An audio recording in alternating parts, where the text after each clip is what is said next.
कहानी की शुरुआत होती है डैम्बे नाम की एक लड़की से, जो एक हाई स्कूल की सीनियर है और पढ़ाई के मामले में पूरी तरह से बेकार है। उसका सबसे खराब सब्जेक्ट मैथ है और वो अक्सर क्लास में सो जाती है। एक दिन टीचर उसे बोर्ड पर सवाल हल करने के लिए बुलाते हैं, लेकिन हमेशा की तरह उसे कुछ समझ नहीं आता। टीचर गुस्सा हो जाते हैं और सबके सामने उसे डांट देते हैं। आखिर कल कॉलेज एंट्रेंस एग्जाम है। हालांकि डैम्बे को पढ़ाई पसंद नहीं, लेकिन उसे म्यूजिक से बहुत प्यार है। सिर्फ कुछ सेकंड की धुन सुनकर ही वो बता देती है कि कौन सा सिंगर गा रहा है। उसकी माँ कहती है, अगर इसी टैलेंट से तुम मैथ के सवाल हल करो तो अब तक जीनियस बन चुकी होती। इतना कहकर माँ टीवी को उसके फेवरेट हिस्टोरिकल ड्रामा चैनल पर बदल देती है, जिससे डैम्बी और चिढ़ जाती है। माँ की लगातार डांट से तंग आकर वो अपनी बेस्ट फ्रेंड के साथ खाना खाने बाहर चली जाती है। लेकिन हैरानी की बात ये होती है कि उसकी फ्रेंड भी उतनी ही टेंशन में होती है। उसे डर है कि अगर उसने कल का एग्जाम खराब कर दिया तो सब खत्म हो जाएगा। डैम्बे समझ नहीं पाती कि कैसे एक अकेला एग्जाम किसी इंसान की पूरी जिंदगी तय कर सकता है। फिर भी मन ही मन वो चाहती है कि काश वो कहीं गायब ही हो जाए। अगली सुबह डैम्बे लेट उठती है और जल्दी जल्दी घर से भागती है। उसकी माँ उसके बैग में ब्रेकफास्ट डालने की कोशिश करती है, लेकिन वहाँ पहले से ही ढेर सारे स्नैक्स भरे होते हैं। डैम्बे जल्दी से बताती है कि ये उसका सीक्रेट स्ट्रेस रिलीफ तरीका है। माँ किसी तरह ब्रेकफास्ट उसके बैग में ठूसती है और बार बार कहती है, चलो कर लोगी, बस अपनी पूरी कोशिश करना। लेकिन सच कहें तो इससे डैम्बे की टेंशन और बढ़ जाती है। वो रास्ते में हर मिनट रिवीजन करती रहती है और आखिरकार टेस्ट सेंटर पहुंचती है। लेकिन मुसीबत यहाँ भी खत्म नहीं होती। वो अपनी छतरी बस में भूल आती है और अब उसे बारिश में दौड़कर जाना पड़ रहा है। जैसे ही वो स्कूल के गेट के पास पहुंचती है, उसे जोर की टेंशन घेर लेती है। उसके दिमाग में बस एक ही बात घूमती है, अगर मैं फेल हो गई तो डर इतना बढ़ जाता है कि वो भागकर एक पास के पार्क में छुप जाती है। कुछ देर बाद उसकी फ्रेंड उसे मैसेज करती है कि वो एग्जाम में क्यों नहीं पहुंची। डैम्बे जवाब नहीं देती, वो बस चुपचाप दुआ करती है, प्लीज बस इस बार मुझे गायब कर दो। अचानक दूर से ढोल जैसी गहरी आवाज आती है। वो उस आवाज की तरफ चलती है और एक छोटे से गड्ढे के पास पहुंचकर सावधानी से अपना पैर उसमें डालती है और उसे लगता है कि ये गड्ढा तो नीचे तक ही नहीं है। अगले ही पल वो एक हैरान कर देने वाला नजारा देखती है। कुछ लोग पुराने जमाने वाले कपड़ों में एक बड़ी सी रस्म कर रहे होते हैं। कहते हैं कि यहाँ पिछले 3 साल से बारिश नहीं हुई और पूरा देश बर्बादी के कगार पर है।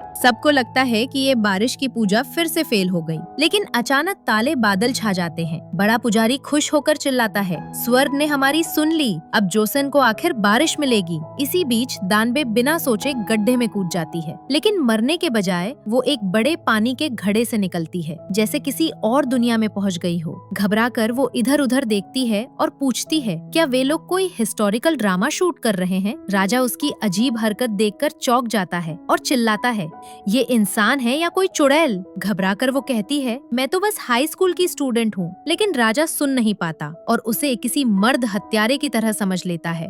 वो तुरंत गार्ड्स को तलवार निकालने का हुक्म देता है और सब उसे घेर लेते हैं। एक तलवार उसके हाथ को हल्का सा काट देती है। तभी वो समझती है, ये सपना नहीं, मैं सच में टाइम ट्रैवल कर चुकी हूँ। तभी पुजारी भागता हुआ आता है और चिल्लाता है, रुको, ये तो वो फरिश्ता है जिसे आसमान ने सूखा खत्म करने भेजा है। ये सुनकर डैम्बे को कल रात देखी हुई सीरीज याद आ जाती है। वो तुरंत हाथ ऊपर उठाकर चिल्लाती है, बारिश हो जाए। सब लोग घुटनों पर बैठकर उसकी बात दोहराने लगते हैं। लेकिन जब वो ऊपर देखते हैं, डैम्बे वहाँ से चुपचाप भागकर ड्रेसिंग रूम में छुप जाती है। वो जल्दी जल्दी खुद को मंत्री जैसा तैयार कर लेती है, लेकिन गलती से सुबह की राज्यसभा में पहुंच जाती है। राजा ऐलान करता है कि अब वो अंधविश्वास छोड़कर साइंस और मैथ से देश को बचाएगा। एक मंत्री तुरंत खड़ा हो जाता है। वो कहता है कि ये सब भगवान का अपमान है और इससे देश बर्बाद हो जाएगा। उसका कहना है कि सूखा सिर्फ तब खत्म होगा जब राजा और रानी अपना रिश्ता पूरा करेंगे। असल में वो मंत्री रानी का बाप है और अंदर ही अंदर सत्ता हथियाना चाहता है। सबका ध्यान हटते ही दानबे चुपचाप बाहर निकलकर अपना फोन ढूंढने जाती है, लेकिन फिर पकड़ी जाती है। राजा के आने का इंतजार करते हुए वो सोचती है कि शायद अगर बारिश हो जाए तो वो वापस अपनी दुनिया लौट पाएगी। लेकिन राजा कहता है कि यहाँ 3 साल से बारिश नहीं हुई। ये सुनकर वो दंग रह जाती है। कुछ ही देर में तलवार उसकी गर्दन पर रख दी जाती है। राजा उसके अजीब कपड़े देखकर कहता है कि वो जरूर जरूर किसी दुश्मन देश की जासूस है और वो उसकी मौत का हुक्म दे देता है। घबराकर डानबे चिल्लाती है,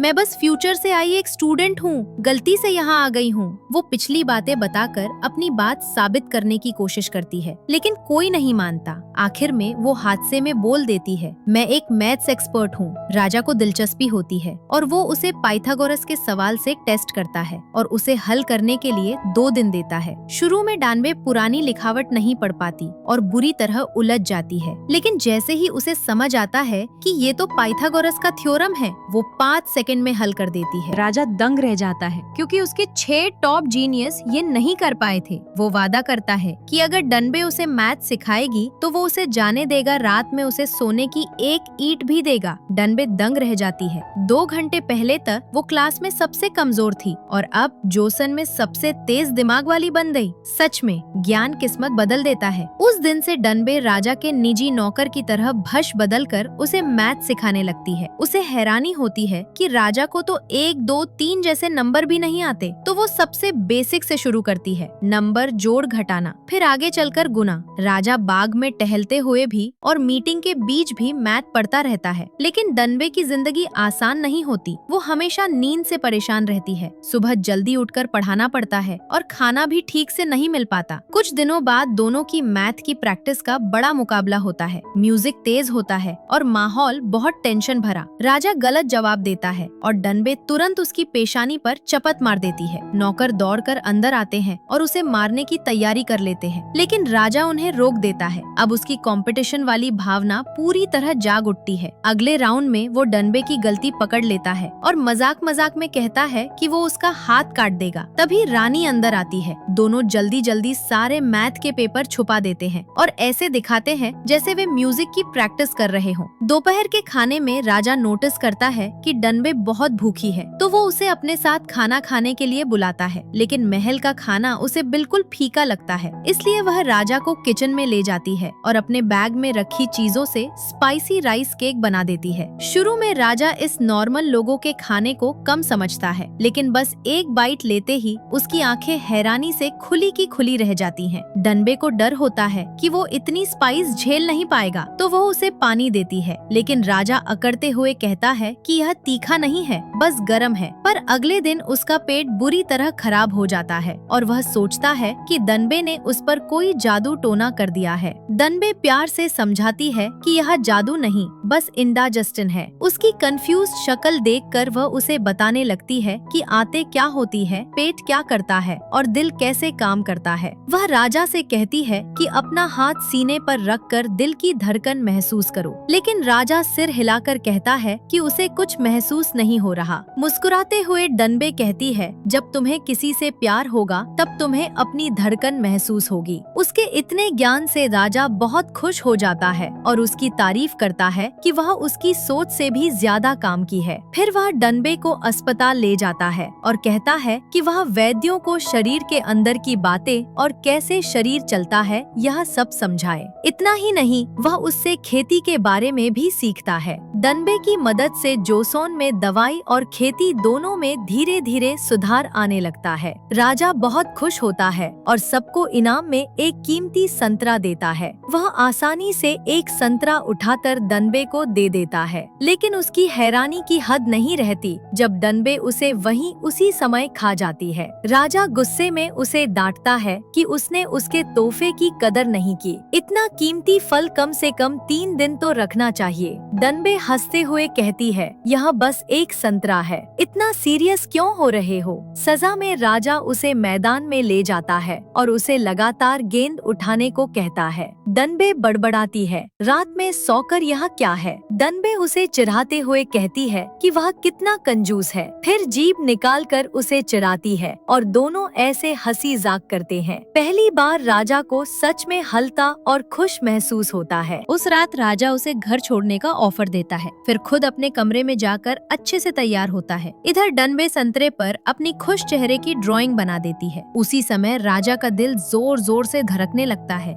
उसे डनबे की बात याद आती है और उसकी गलतफहमी हो जाती है कि शायद उसे डनबे से प्यार हो गया है। इसीलिए उससे मिलने की जगह वो एक सिंगर को भेज देता है कि वो डनबे को घर छोड़ आए। अगले दिन रानी राजा का प्यार जीतने के लिए अपनी नौकरानी को कहती है कि खाने में चुपके से प्यार का जादुई पाउडर मिला दे, लेकिन राजा को पिछली रात डनबे को इंतजार कराने का बहुत पछतावा होता है, तो वो अपना पूरा खाना उसे दे देता है। फिर भी डनबे का मूड खराब ही रहता है। असल में राजा पिछली रात दूर से उसे देख रहा था और समझ नहीं पा रहा था कि अपनी फीलिंग्स का क्या करें। उसी रात सब कुछ सेट समझकर रानी राजा के कमरे में आती है और अपने कपड़े उतार देती है, लेकिन राजा मना कर देता है और उल्टा रानी की मदद करता है कि वो अपने कपड़े वापस पहन ले। तभी अचानक नशे जैसी हालत में डनबे बाहर निकलती है और गिरते हुए सीधे राजा की बाहों में आ जाती है। ये देखकर रानी को लगता है कि राजा लड़कियों में रुचि नहीं रखता और वो गुस्से में वहाँ से चली जाती है। कुछ ही देर बाद पाउडर का असर शुरू हो जाता है और डनबे खुलेआम राजा को अपने दिल की बात बता देती है। राजा अब अपनी भावनाएं छुपा नहीं पाता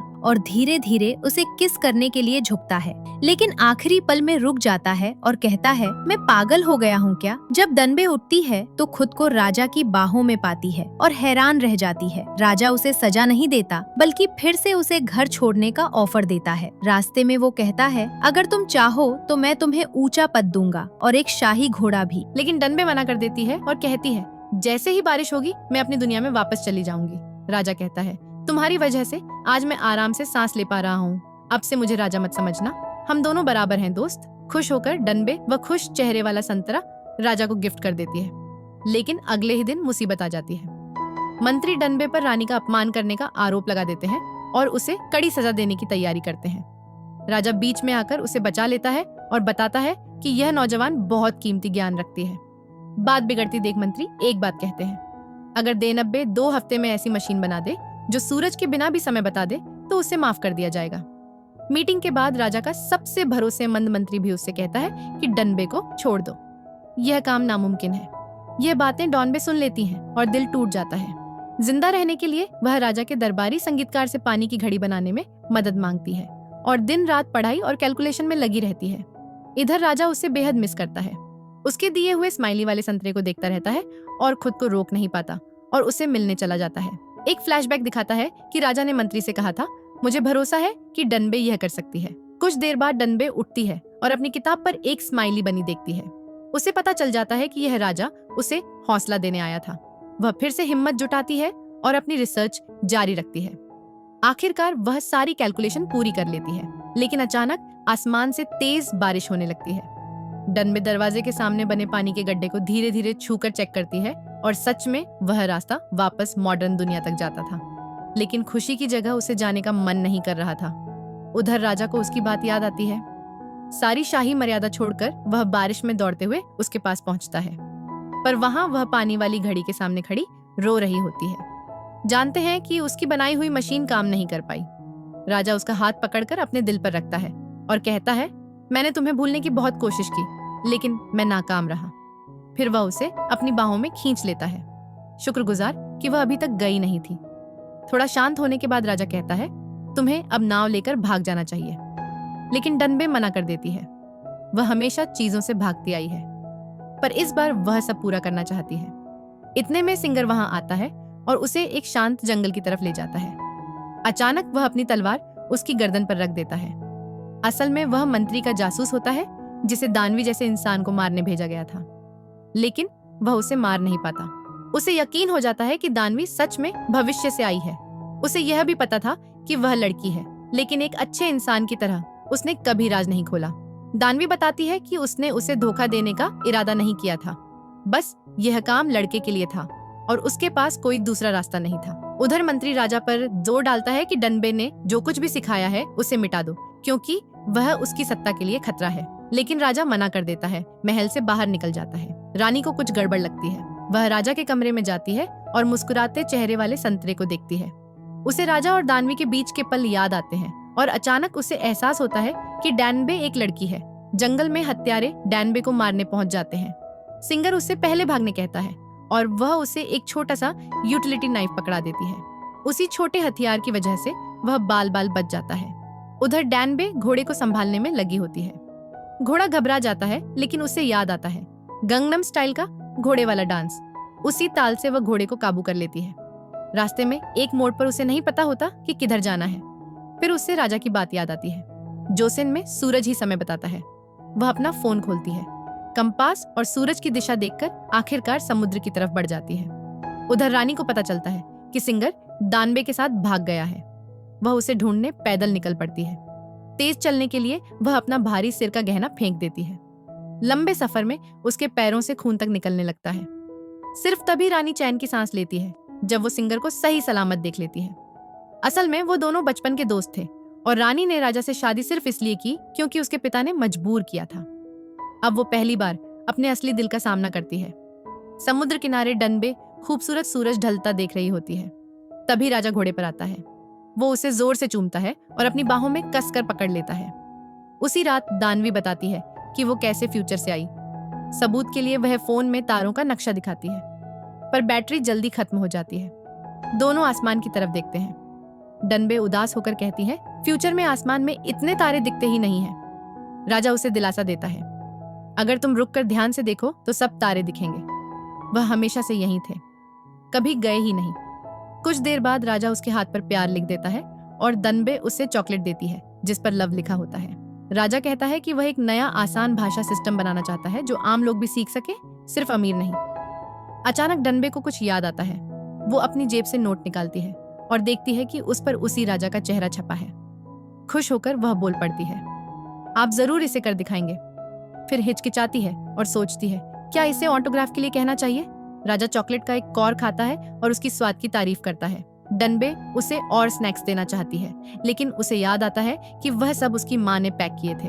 उसकी आंखें भर आती हैं। राजा तुरंत पूछता है कि क्या हुआ। वह धीरे से बताती है कि यह उसके बचपन के मनपसंद स्नैक्स थे। अगले दिन दानवी नदी में मुंह धोते हुए देखती है कि पानी में काई जमा है और पानी की रफ्तार रोक रही है। उसे तुरंत समझ आता है कि इसी वजह से उसकी पानी वाली घड़ी खराब हुई थी। वह वापस महल भागती है, डिजाइन सुधारती है और आखिरकार घड़ी सही से काम करने लगती है। राजा तुरंत मीटिंग बुलाता है और ऐलान करता है कि डैनबे को माफ किया जाएगा और उसे एक ऊंचा पद दिया जाएगा। लेकिन मंत्री गुस्से में आग बबूला हो जाते हैं। कहते हैं कि उसे देश से निकाल दो या मार दो। राजा अपनी बात से नहीं हटता और चुपके से डनबे से मैथ और भूगोल सीखना जारी रखता है। उसी दिन डनबे रॉयल किचन में जाती है और रानी को कोने में छुपकर खाते देखती है। असल में उसके पिता उसे ज्यादा खाने नहीं देते क्योंकि उन्हें डर है कि मोटी होने पर उसकी कीमत कम हो जाएगी। दानवी को दया आती है और वह उसके लिए इंस्टेंट नूडल्स बनाती है। रानी पहला निवाला लेती है और तुरंत उसके तीखे मजेदार स्वाद की दीवानी हो जाती है। धीरे धीरे वह दानवी से खुलने लगती है और अपना डिजाइन स्केच भी दिखाती है। वह मानती है कि वह इसे तारे जैसी रोशनी वाले रंगों से भरना चाहती है, पर उसे समझ नहीं आ रहा कि कैसे करें। तभी डैनबे के दिमाग में एक जबरदस्त आइडिया आता है। वह ड्राइंग में थोड़ा बदलाव करती है और उसे रात के आसमान की तरफ उठाकर दिखाती है। अगले ही पल एक चमचमाती तारों वाली ड्रेस बनकर उभर आती है। रानी उस यूनिक डिजाइन से खुश हो जाती है। वह तो रानी डागर से कहती है कि डानबे को इनाम दिया जाए। इधर डानबे पिछले समय में अपना पहला नहाना करती है और फिर खूबसूरत कपड़े पहन लेती है। वह पूरी तरह कंफ्यूज है।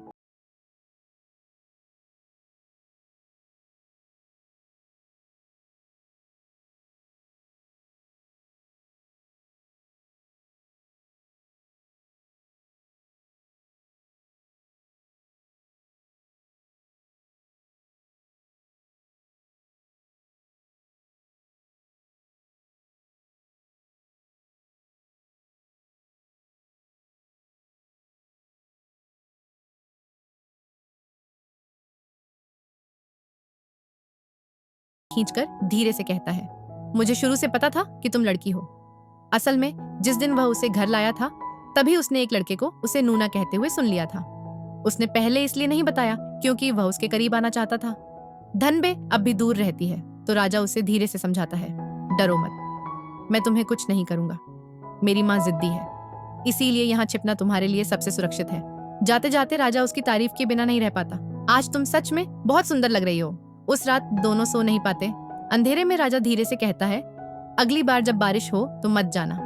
वह मानता है कि पहले वह डनबे की मदद से अपना राज चलाना चाहता था और अपने सपने पूरे करना चाहता था, लेकिन अब उसे इनमें से कुछ नहीं चाहिए। उसे बस इतना चाहिए कि डनबे उसके पास रहे। उसे समझ नहीं आता कि उसे क्या करना चाहिए।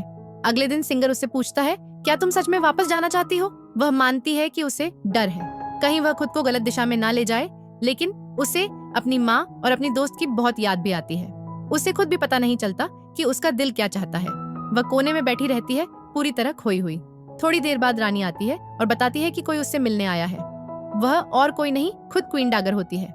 दानबे उसे देखते ही रोने लगती है, क्योंकि क्वीन डागर बिल्कुल उसकी असली माँ जैसी दिखती है। क्वीन डागर उसका हाथ पकड़कर उसे प्यार से संभालती है। उस रात दानबे राजा की नई मशीन देखने जाती है, जिसे बनाने में उसकी भी मदद थी। यह तारीख और महीनों को बिल्कुल सही रिकॉर्ड कर सकती है। फिर राजा उसे अपने स्टडी रूम में ले जाता है और एक नई खोज दिखाता है, 28 वर्ड वाला नया लिखने का तरीका, जिससे पढ़ना लिखना आसान हो जाए। वह कहता है कि चाहे कोई भी हो, चाहे किसी भी जगह से हो, हर कोई इसे सीख सकता है। दानबे हैरान है। वह फ्यूचर बनते हुए अपनी आंखों से देख रही है। राजा एक हेयर पिन निकालकर उसके बालों में लगा देता है, जो उनकी शादी का प्रतीक होता है। वह उससे कहता है कि वह हमेशा उसके पास रहे और कभी न जाए। दानवे की आंखों में आंसू भर आते हैं। वह कहती है, मैं वापस जाना चाहती हूँ, मेरी माँ मेरा इंतजार कर रही है। राजा धीरे से कहता है, तो उनसे मिलकर वापस आ जाना, या हम तीनों यहाँ साथ भी रह सकते हैं। दानबे सिर हिला देती है। वह हेयर पिन निकालकर राजा को वापस दे देती है। राजा गुस्सा और दुख में कहता है, जो तुम्हारा दिल चाहता है वही करो। वह चला जाता है और दानबे वहीं अकेली खड़ी रह जाती है। अचानक एक हत्यारा उस पर हमला करता है, उसके सिर पर वार करता है और पेट में छुरा घोंप देता है, और ऊपर से पूरा स्टडी रूम आग की लपटों में गिर जाता है। बेहोश अपने हाथ में हेयर पिन कसकर पकड़े रहती है। जब रानी को अपने पिता की साजिश का पता चलता है, तो वह सबके खिलाफ जाकर राजा को वार्निंग देने दौड़ पड़ती है। राजा अपनी जान की परवाह किए बिना आग में कूद जाता है। तभी उसे समझ आता है कि दानबे को अपने पास रखना उसकी जान को खतरे में डाल देगा। अगले दिन राजा सिंगर पर गुस्सा करता है कि कल रात बम गायब था। वह मंत्री का हाथ पकड़कर चिल्लाता है, किसी ने तुम्हें यह नहीं बताया कि बम से निपटने के बाद साफ सफाई कैसे की जाती है। फिर वह दानबे की तरफ देखता है। यही आवाज थी ना? वह सिर हिलाती है। पता चलता है कि उसके बैग में रखी किताब ने उसकी जान बचा ली और उसने हत्यारे की आवाज साफ सुनी थी। राजा यकीन नहीं कर पाता कि उसका सबसे भरोसेमंद मंत्री ऐसा कर सकता है। मंत्री घुटनों पर गिरकर कहता है कि अगर नई भाषा फैल गई तो युवा अपनी बात खुलकर कहेंगे, फिर अनुशासन खत्म हो जाएगा और दुनिया उलट जाएगी। लेकिन राजा उनकी बात नहीं मानता। वह कहता है कि वह यह लिखने पढ़ने वाली योजना जनता को जरूर देगा, और वह अपनी गलती समझते ही सारे मंत्री घुटनों पर गिर जाते हैं और राजा से अपनी जान लेने की भीख मांगने लगते हैं। इसके बाद दानबे इतिहास की किताब राजा को देती है और कहती है कि उनका सपना जरूर पूरा होगा। राजा हैरान रह जाता है। सब कुछ तो जल जाना चाहिए था, लेकिन एक कॉपी बची हुई थी। तभी उसे सच में भरोसा हो जाता है कि दानबे फ्यूचर से आई है। दानबे लोगों की तरफ से राजा को धन्यवाद देती है, लेकिन राजा लंबी सांस लेकर कहता है, मुझे नहीं लगता कि इससे मेरा सपना पूरा रह पाएगा। फिर प्यार से जुड़ता है, मेरा सपना तुम हो, लेकिन मैं तुम्हें यहाँ दुखी नहीं देख सकता। तभी आसमान काला हो जाता है और बारिश शुरू हो जाती है। दोनों जान जाते हैं कि अब अलविदा कहने का समय आ गया है। दानबे वापस अपने लोगों के पास जाती है और सबको अलविदा कहती है। फिर राजा उसे खुद आखिरी छोर तक छोड़ने जाता है, तब तक जब तक वे समुद्र तक नहीं पहुंच जाते। वहां वे अपनी आखिरी खूबसूरत याद बनाते हैं। राजा उसे अपनी बाहों में खींचकर प्यार से किस करता है। आखिर में वह उसे छोड़ देता है और मन ही मन वादा करता है, चाहे जितना समय बीत जाए वह उसे फिर ढूंढ लेगा। कुछ पल बाद दानबे पार्क की एक छोटी सी पानी की जगह से बाहर आती है। अपनी दुनिया में वापस आकर वह देखती है कि सिर्फ कुछ सेकंड ही बीते हैं। वह दौड़कर एग्जाम हॉल पहुंचती है, जहां टीचर अभी भी इंतजार कर रही होती है। कॉलेज एंट्रेंस एग्जाम अभी अभी शुरू हुआ था। हिस्ट्री के टेस्ट का पहला सवाल था, किंगसा जोंग की खोजों में किसने मदद की? जवाब वही नाम था जो राजा ने उसे दिया था, जांग योंगसिल। उसे समझ आता है कि जो कुछ उसने देखा था वह सपना नहीं था, वह सच में हिस्ट्री का हिस्सा था। घर पहुंचकर दानबे अपनी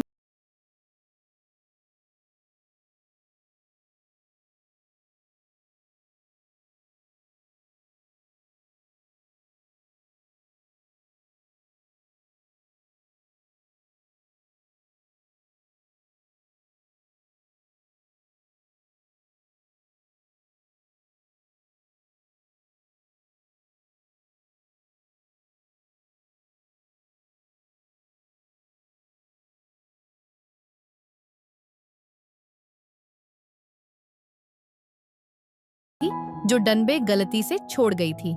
यहीं से उनकी कहानी फिर से शुरू होती है, इस बार अलग दुनिया में।